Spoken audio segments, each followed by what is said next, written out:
For this video, I will show you how to add discount code on Shopify checkout. First, on your Shopify dashboard, go to Discount on the left panel and click Create Discount.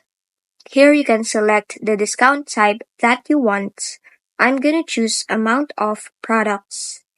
And in here, you can add in a discount code or choose Automatic Discount. Now, you can generate a random code or add one by your own.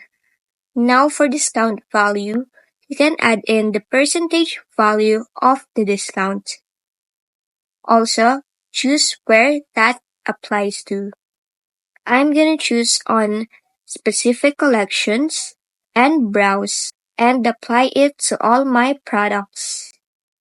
You can also choose for eligibility and also the minimum purchase requirements.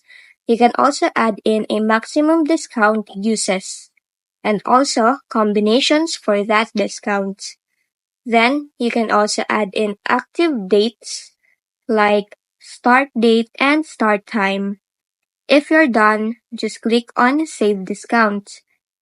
And that's it.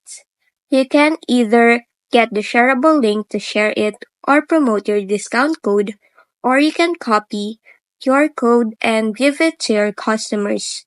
And by making this discount, a discount code type box will automatically be added to your checkout. And that's it. If this video helped you, don't forget to like, subscribe, and hit the bell icon for more tutorials.